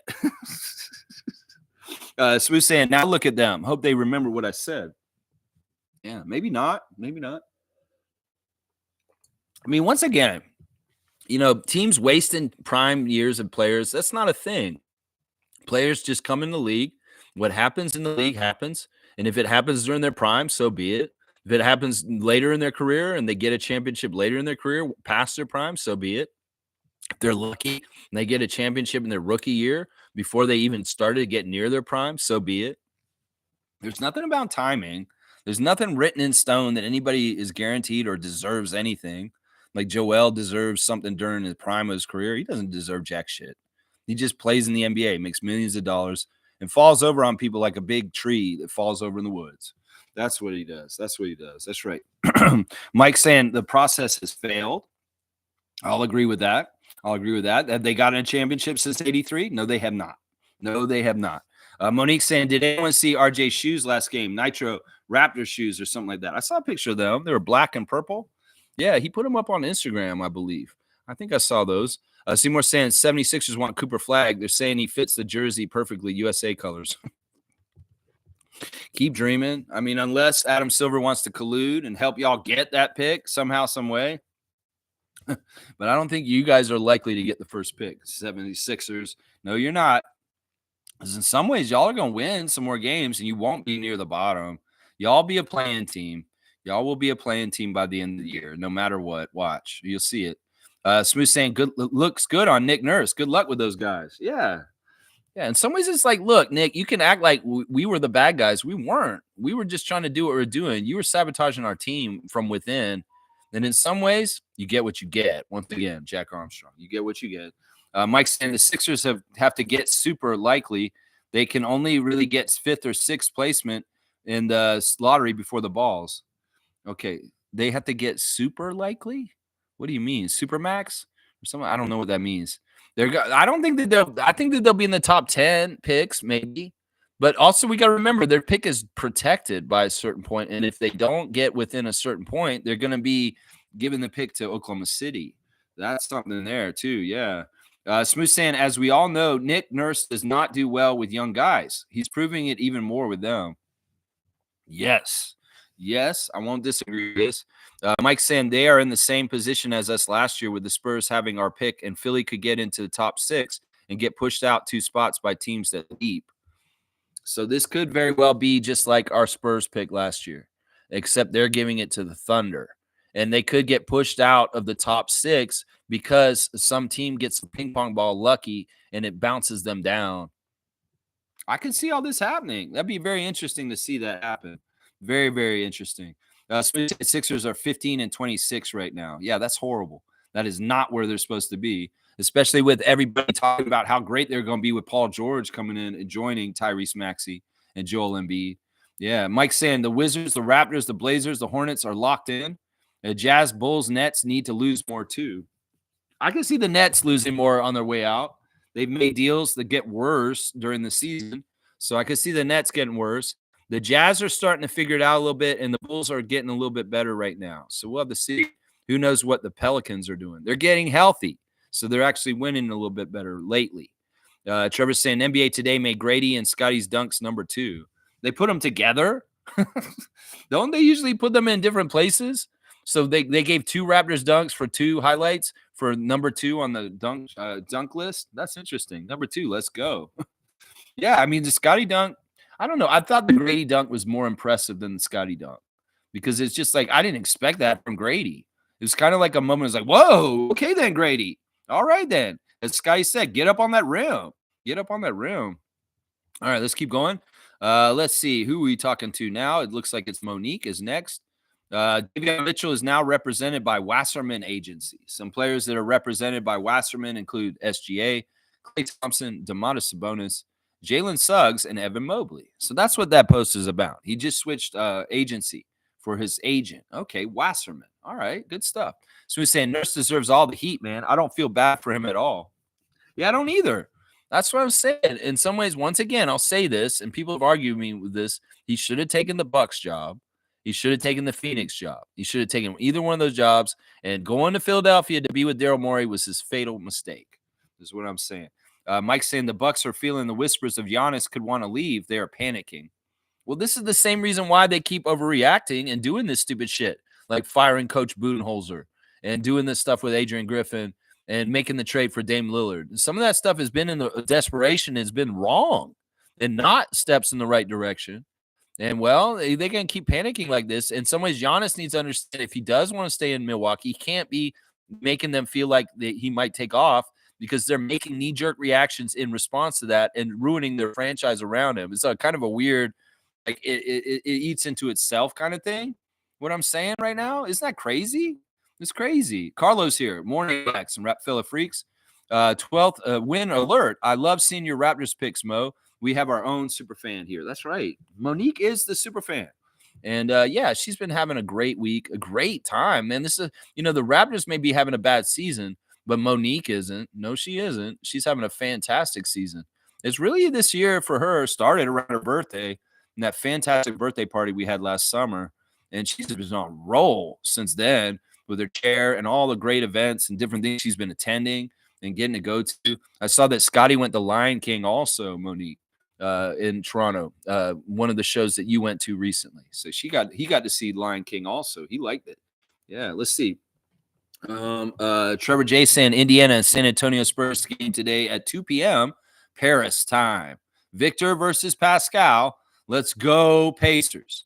I love the Spurs too, but I'm rooting for my Indiana guy, Pascal Siakam today. That's right. Most saying, so Lex, I got my days mixed up on Raptors Caribbean nights. It's actually February 21st. Yeah, okay. So the Caribbean night is the 21st of February. I know that Adriana's going to that game with her friend Wendy because that game is always a good time. That's for sure. Mike's saying Masai is a scout. Masai scouts the team in the summer and projects how good they will be and wins accordingly. Yeah, for sure. Injuries are hurting Philly mainly, and things are spiraling, and Nick isn't a motivating coach. Yeah. Mike's saying they say Podcast P got hurt during a podcast, like injury hurt. So this is stupid. So this dude got hurt while doing his podcast. Like, what am I going to do out here? Oh, there's a banana peel. I'm going to slip. Whoa! I'm hurt on my podcast. Somebody, come on. I'm on the IL. I need somebody to do my podcast because I'm hurt now. Who's going to do it now? I can't do it. My ankle's twisted. I slipped on a banana peel. Oh.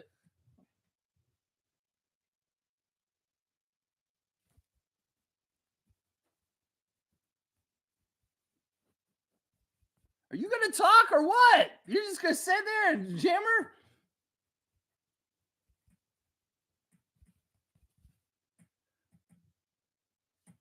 Get out of here, man. You know what's so weird? Like, he's not saying anything, Justin Bieber, but the audio registry was like showing that he was showing something. Maybe he was saying something in Beaver language. We couldn't hear it in the frequency. Anyway, I got hurt on my podcast, and Justin Bieber is my backup host. That's right. Most saying, so I'm going with Kimberly on Sunday and others, Lex. Where? To the game? Where? What is on Sunday?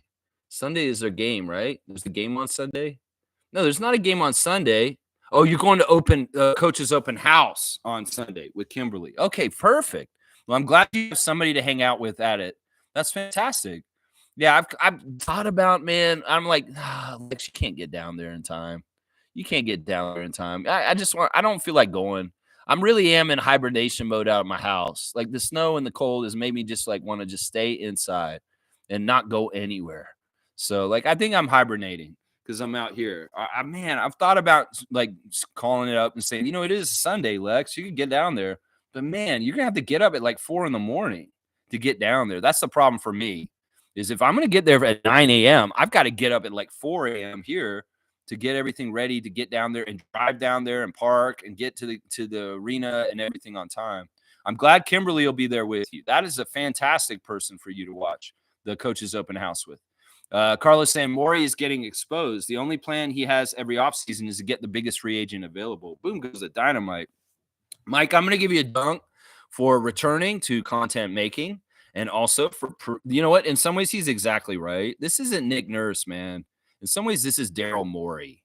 Daryl Morey is the problem there. And people don't understand that. That's your third one for the year. You got 9 points on the dunk chart, Mike. Yeah. Let's see. Smooth saying the Sixers need a wholesale change. Morey and Nurse have to go. I love that. I think that would be hilarious if that happens because Daryl Morey just had he just was hell bent on stealing our coach from us. And he did it. He did it. And it was absolutely tampering. It was absolutely fucked up how Daryl Morey got to Nick Nurse and told him, yeah, you're going to come and coach Philadelphia. You got to screw up your team in Toronto so that you get loose from your contract so I can hire you. Not many Raptors fans understand that this was all premeditated. Well, in some ways, you get what you get. Once again, you're going to get what you get. And if both y'all get fired because of such an unscrupulous, horrible, like kind of devious kind of design of what you did, well, you get what you get is what I'm going to say about that. You get what you get. If both of them get fired and they're out of Philadelphia in the next 2 years, I'll be so laughing about that because Daryl Morey was an asshole and stole our coach from us. And he totally got Nick to sabotage his coaching career in Toronto on purpose so that he could leave.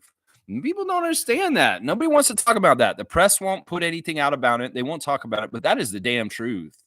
And, people can argue with me. People say, you're crazy, Lex. Why would Nick Nurse sabotage his career in Toronto? Because Daryl Morey told him to, because Rich Paul told him to. That's why. Let's see. Smooth saying the Sixers need to have wholesale change. I already read that. The only thing Morey did was get James Harden when they were both in Houston. Yeah, Daryl Morey, I don't know. Sixers fans are convinced he's an amazing GM. He's just winning all over the time, but I don't think he is. I don't think he is. I don't think he is. Seriously, he's been living off of that. His whole career is built off of that. Probably true. Randolph St. Lex. I thank the Sixers for taking on Nurse, which freed up the money we would have had to still be paying him if he was not coaching. Yeah. Yeah, I guess that's true. We should look at it that way. That, he would have a coaching contract and be sitting at home if he wasn't hired by somebody else. But he was going to get hired by somebody else. There's no way Nick Nurse wasn't going to be starting to coach again.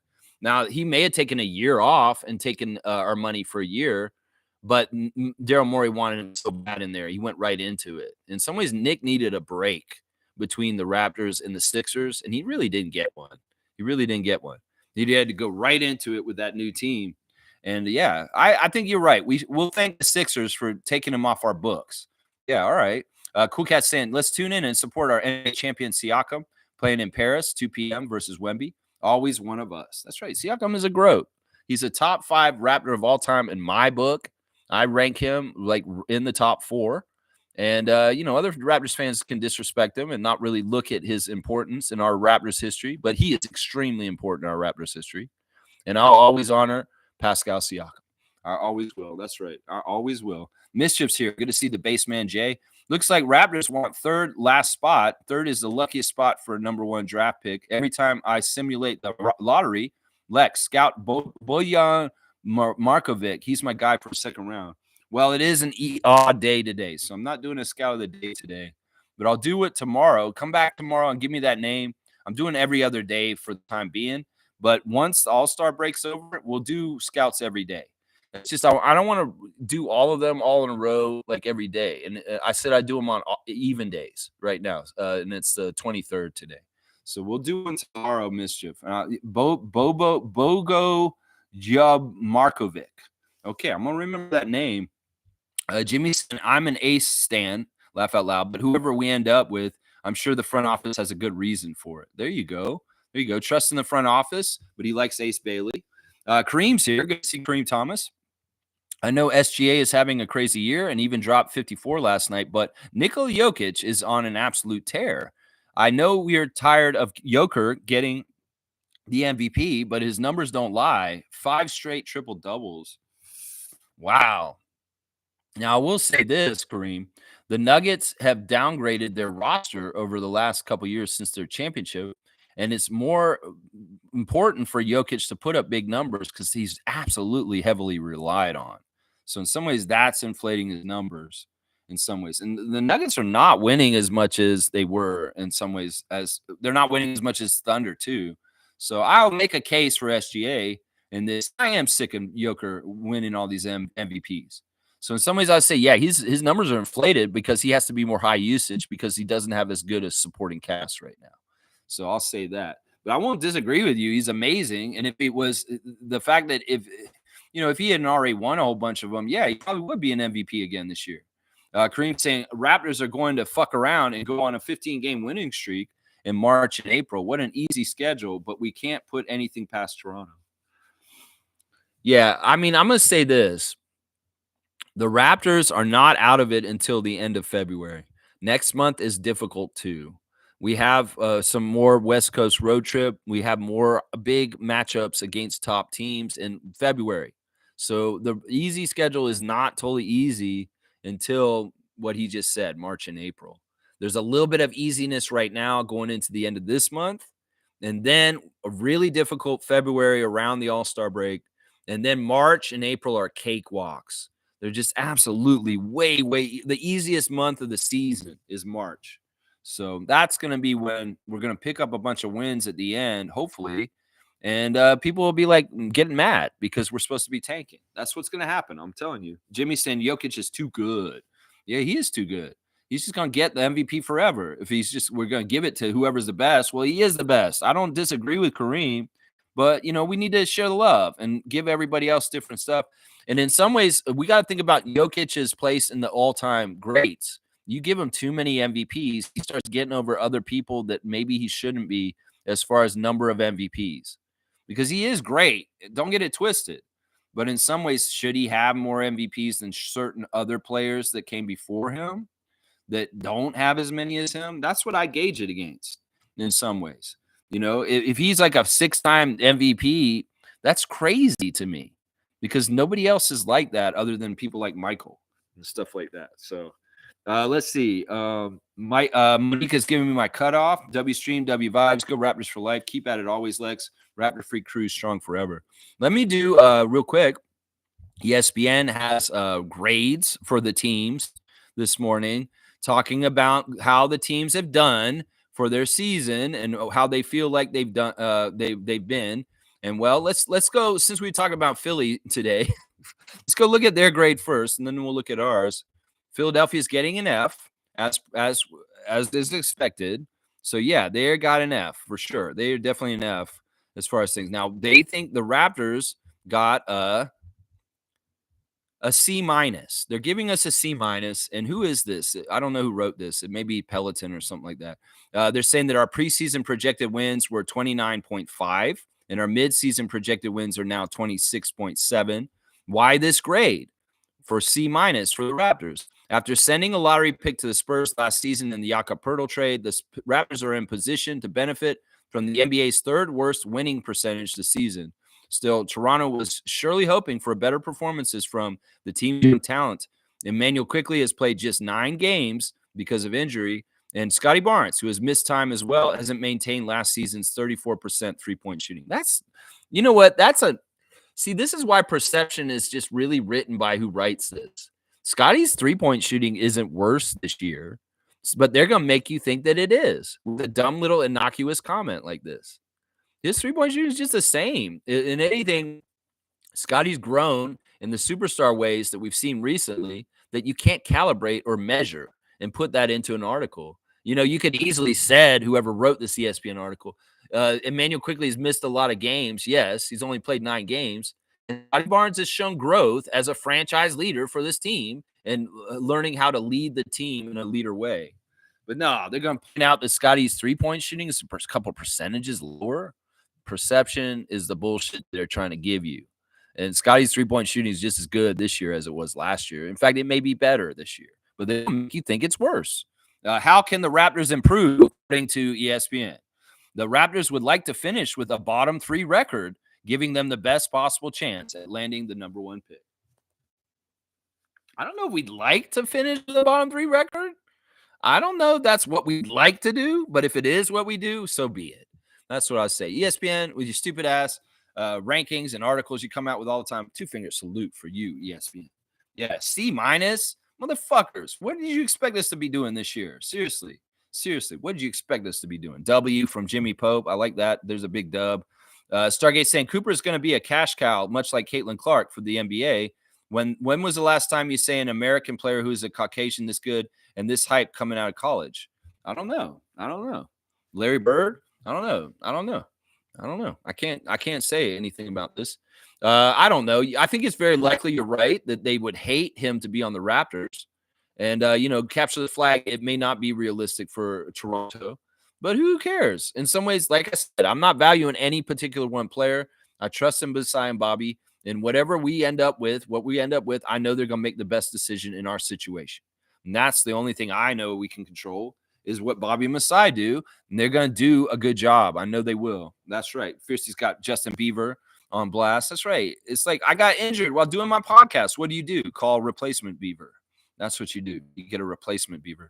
That's right. Saying they're going to try and milk this for all it's worth, whether we like it or not. So having that kind of player up north in a non-American market will not work well for NBA's marketing. It is what it is. Yeah, I have no problem with, I don't care about any one particular player. If they really want to make a marketing machine out of Cooper Flag somewhere in like Washington, go ahead. It's very likely he'll be a Wizard, honestly. That'd be the best fit for him. Flag, Washington, hello, USA. That seems like the best fit for him. Cooper Flag, you are a Wizard. That's where that man needs to go. Seriously, put him in a Wizards jersey. Please, just do that. That's what I'm saying. Next Beaver up. I like that. I like that, Mike. You're gonna get another dunk. That's a funny one. Next man up mentality. Next Beaver up mentality. You're at 12 now, man, Mike. You just got 2 dunks today. You just doubled your dunk total on that one. Yeah, next Beaver up. So good. So good. Sure, saying if you want to watch Indiana versus Spurs game, it's on NBA TV and Fubo TV. There you go.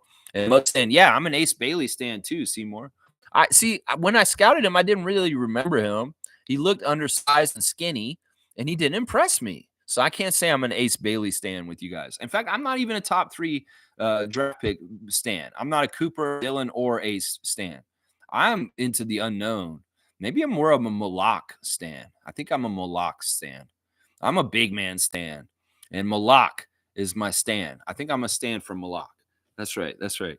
Stargate saying this kid at Maryland is very intriguing. Queen. Yeah, we looked at him. I like him too. I like him too. He reminds me of OG. He reminds me of OG, and he's got such a nice strength and speed combo, and he's a power forward center. So he's got some very interesting things. I like Queen a lot. I like Queen a lot. I'm more of a Queen stan than a Bailey stan or a Cooper stan. Yeah, I'm a Queen stan. Yeah, I like him. Mike's saying, yeah, respect, Lex. I changed my format at the moment. I wanted to go simple and focus and do shorter, like 5-minute topics. You know, that's the thing.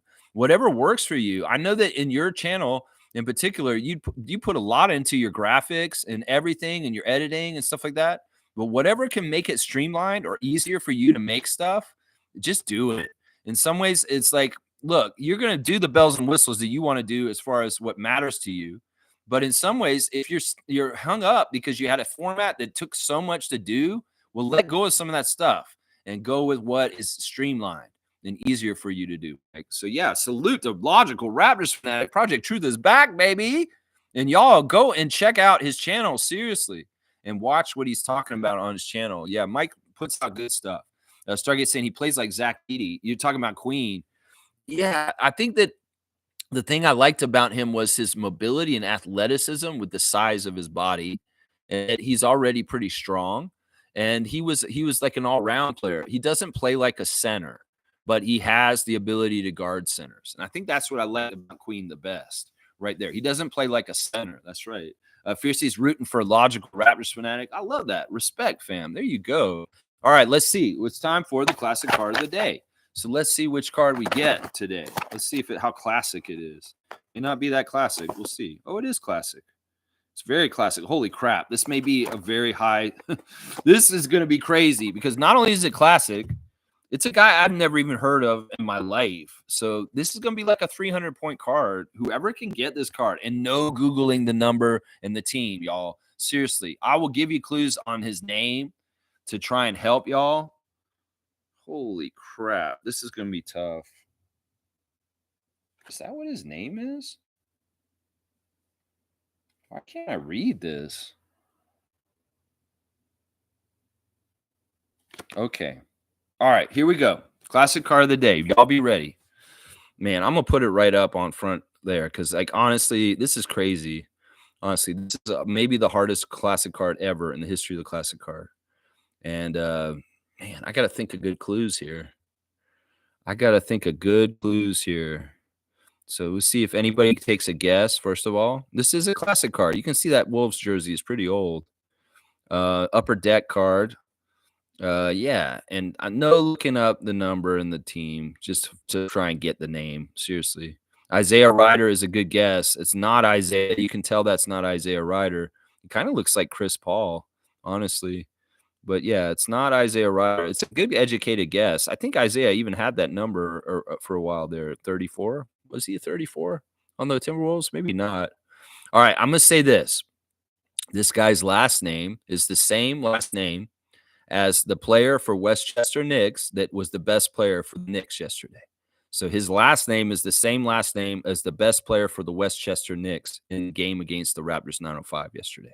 So if you can figure out who the best player was for the Knicks yesterday, I talked about him on the stream, then yeah.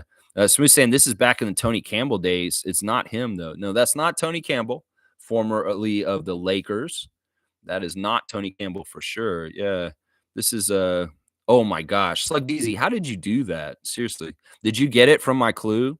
Seriously? Because of the last name? You better not have looked it up because honestly, that is the name of this player. It's Myron Brown, guys. Myron Brown. I don't know how you did that, man. Because I did say, oh, it's the same last name as the best player for the team in the game yesterday, which was Moses Brown. And well, it's Myron Brown. Holy crap. I'm going to give you a 250. 250 for this. That's crazy, man. How did you do that? Seriously. I've never heard of him either. I've never heard of Myron Brown until just now. Myron Brown, and it's Slugged Easy, and we'll give you 250. 250 points, because that is a no-name guy that I've never seen in my life. Never seen in my life, man. Yeah. Jimmy's saying, hey, Lex, you should make small clips of you scouting the draft class. I've missed so many of your opinions. Yeah, you know what? You're probably right.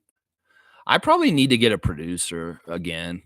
Like, I'm thinking about talking to Brian's guy in Lithuania and hiring him and seeing if he could do some stuff to like clean up clips or do certain things production wise with my channel to make it maybe a little bit more attractive. In some ways I don't care. In some ways I do. I don't know. I'm debating this. I don't know. It would be nice if we could clip out all the scouts I've done so far. It'd be so hard to find in the needle in the haystack of all the different streams I've done so far. But yeah, you know what? Maybe I should do this project. Maybe I should review all my streams so far this year on even days and get the different scouts I've already done and then put them in a little playlist so that people can watch them. That's a lot of work, but it may be worthwhile doing, Jimmy. It may be worthwhile doing. And who knows? Maybe I'll get more traffic because of it. Who knows? I'm going to think about this, Jimmy. I'm going to put some thought into this because it is a lot of work. I'm going to have to go through a lot of streams and kind of review them and try and figure out where the classic card, or not the classic card, where the scout of the day happened. A lot of them are near the beginning of the stream because Gerald jumps in and gets me to do them right away. So I'll have to see. Slug saying, I'm 44 and I've watched the NBA from the 80s. So that's why, you know what? You just know them from off the top of your head. Now, did you get it from my clue, Slug? Did you get it from my clue of Brown? Or you just said, oh, that's Myron Brown? I mean, either way, I mean, I'm impressed. I'm impressed. And so I'm glad you got the card. I wasn't going to hold that card for like 10 minutes. Smooth saying, are you a Timberwolves guy? And Jimmy's saying, yeah, it would be tough to find all the old ones. I think I could figure it out. It's just that whether I want to put the time and effort into doing it. Because, you know, I am a busy guy otherwise. And it'd be a big project. It may be something I may want to do or need to do because it is kind of interesting to have like draft scouts and reactions like that. And they may be fun little clips within the whole entire Raptor Freak show to have just like, oh, here's a Raptor Freak's blind scout on Ace Bailey. And here you go. Boom. Here it is. Let's see. Slug saying Isaiah Ryder was one of my favorites from the 90s. Yeah, he's pretty good. And Kaz is saying, gotta go. W stream, Lex. Have a good day. Let's go Raptors. Yeah, let's beat the Hawks. Let's try and contain Trae Young.